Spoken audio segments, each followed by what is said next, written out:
Right. Party మారలే బీఆర్ఎస్లోనే ఉన్నాం, కేవలం సీఎంను కలిసినాం, సీఎంతో భేటీని వక్రీకరించారు. సుప్రీంలో త్వరలో అఫిడవిట్ ఫిరాయింపు ఎమ్మెల్యేల కొత్త ఎత్తుగడనట. 25న సుప్రీంలో కేసు విచారణ. ఇక తెలంగాణలో పార్టీ మారిన బీఆర్ఎస్ ఎమ్మెల్యేల అనర్హత వ్యవహారం రోజుకో కొత్త మలుపు తిరుగుతోంది. కారు గుర్తుపై గెలిచిన కాంగ్రెస్ పార్టీలో చేరిన మొత్తం 10 మంది ఎమ్మెల్యేలపైన అనర్హత వేటు వేయాలని కోరుతూ బీఆర్ఎస్ పార్టీ ఈ ఏడాది జనవరి 15న సుప్రీంకోర్టును ఆశ్రయించింది. దీనిపై విచారణ జరిపించినటువంటి సుప్రీంకోర్టు ధర్మాసనము స్పీకర్ గడ్డం ప్రసాద్, అసెంబ్లీ సెక్రటరీతో పాటు రాష్ట్ర ప్రభుత్వం, కేంద్ర ఎన్నికల సంఘం, పార్టీ మారిన 10 మంది ఎమ్మెల్యేలకు నోటీసులు ఇచ్చింది. నోటీసులు అందుకున్న ఎమ్మెల్యేలకు ఈ నెల 25వ తేదీలోగా ఎట్టి పరిస్థితుల్లో కౌంటర్ దాఖలు చేయాలంటూ కీలక ఆదేశాలు జారీ చేసింది.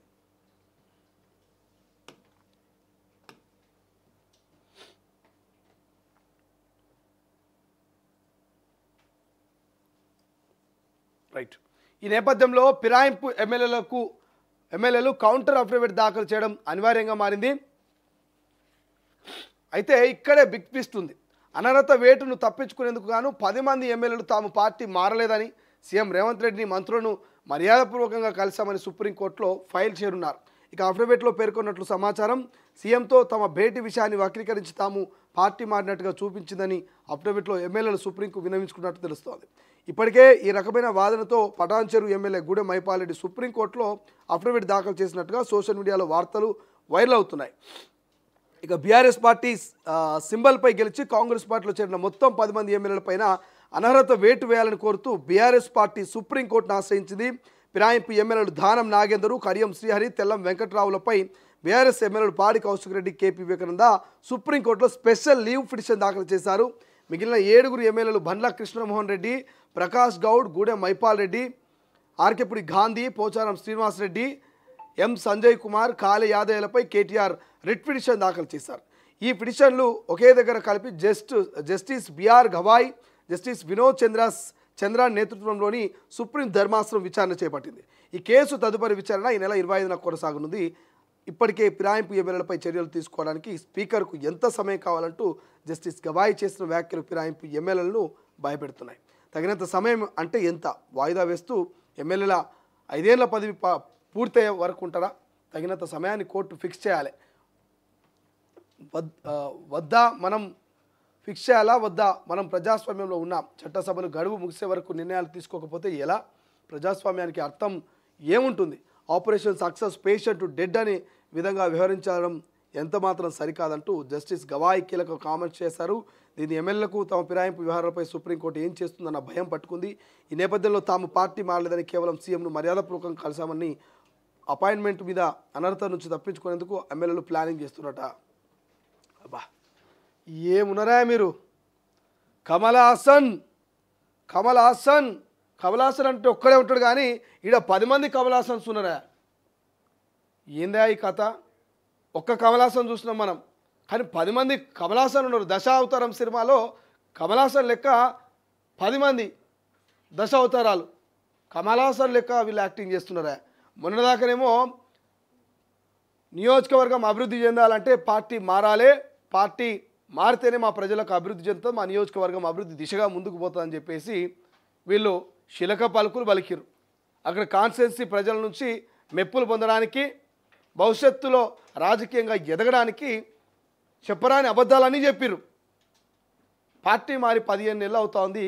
ఇక సుప్రీంకోర్టు దాకా ఈ కేసు పోయేసరికల్లా అయ్యో రామ ఎంత పని చేస్తే బిడ్డ అన్నట్టు నేను పార్టీ మారలేదు, నేను ఎక్కడ కాంగ్రెస్కి అనువైపించుకోలేదు, నేను ఎక్కడ కాంగ్రెస్ తీర్థం పుచ్చుకోలేదురా నాయన, నేను ఇదే పార్టీలో ఉన్న బీఆర్ఎస్ పార్టీలా కారు గుర్తు మీద గెలిచినా, కారులో తిరిగినా, ఇంకా కారులోనే ఉంటా, అవసరమైతే కారు క్యాబిన్ మీద ఎక్కుతా కానీ కాంగ్రెస్ దగ్గరికి పోను.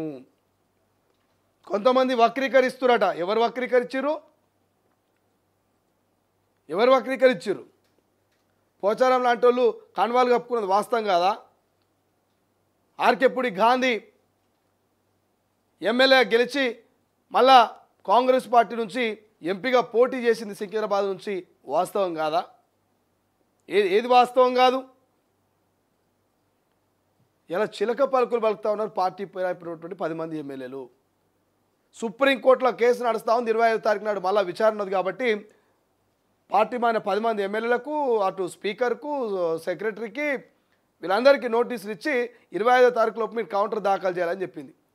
ఈ కౌంటర్ అఫిడవిట్లో భాగంగా ఆల్రెడీ గూడెం వైపాల్ రెడ్డి ఈ చాలా రోజుల నుంచి బీఆర్ఎస్ పార్టీలో ఉన్నా, ఇంకా ఉంటా, నా భవిష్యత్ అంతా కూడా బీఆర్ఎస్ పార్టీ, నన్ను వక్రీకరించరు, నేను ఎట్టి పరిస్థితుల్లో పార్టీ మారలేదు, దయచేసి నా మీద వేసినటువంటి ఆ రిట్ పిటిషన్ని మీరు రద్దు చేయాలని చెప్పేసి కోర్టుకు పోయినారు. ఈ ముగ్గురు మీదనేమో స్పెషల్ లీవ్ పిటిషన్ వేసిరు. ఎవరెవరి మీద?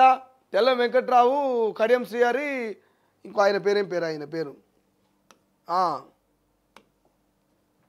ఖైరదాబాద్ ఎమ్మెల్యే దానం నాగేందర్.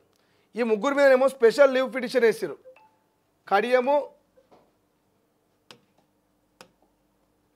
కడియం శ్రీహరి, ఇది ఎక్కడ పోయిరే, ఇంకొక ఆయన దానం నాగేందర్ ఫోటో కనబడతలేదు. సో ఇట్లా ఇది ఎంతమంది ఫోటోలు వేసి 1 2 3 4 5 6 7 8 9 10 దానం నాగేందర్ ఫోటో అన్నది 5.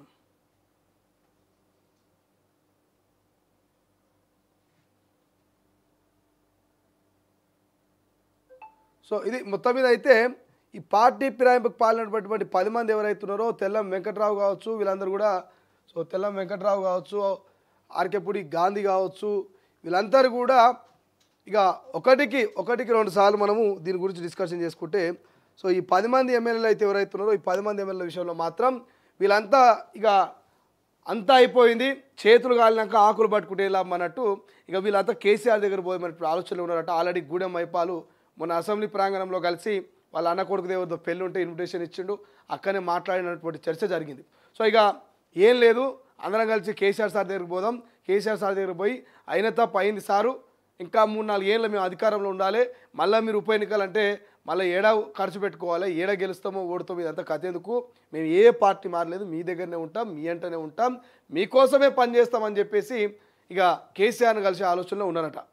ఒకరిద్దరు కలిసి అనుకుంటారట, మరి ఎట్లా ఎవరు ముందర పోయి అడుగుదాం, ఎవరు ముందు పోయి కలుద్దామని చెప్పేసి ఆలోచన చేస్తున్నట ఎవరి కమలాసన్లు. మరి నిజంగానే 25వ తారీఖున మరి ఏం జరగబోతున్నది? నిజంగా వీళ్ళు కనుక కౌంటర్ అఫిడవిట్ దాఖలు చేయకపోతే, రెస్పాన్స్ కాకపోతే సుప్రీం తీర్పు ఎట్లుండబోతుంది? భయపడుతున్నట్టు ఇప్పటికే. మొన్నదాకా కాంగ్రెస్ మా ఇంటుంటుంది, మమ్మల్ని కాపాడుతుంది, ఎట్టి పరిస్థితుల్లో అనర్హత వేటు పడదని అనుకున్నటువంటి ఈ 10 మందే కాంగ్రెస్ ఏమనట్లేదు, కాంగ్రెస్ చేతులు ఎత్తేసింది, మా భవిష్యత్తు ఏంది అనేటువంటి ఆలోచనలో ఉన్నారట.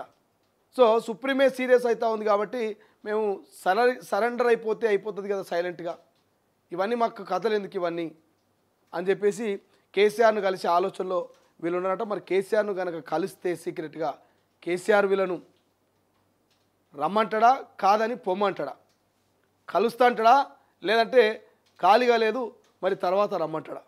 ఏమంటాడు కేసీఆర్ ఈ 10 మంది వ్యవహార శైలిని చూసి?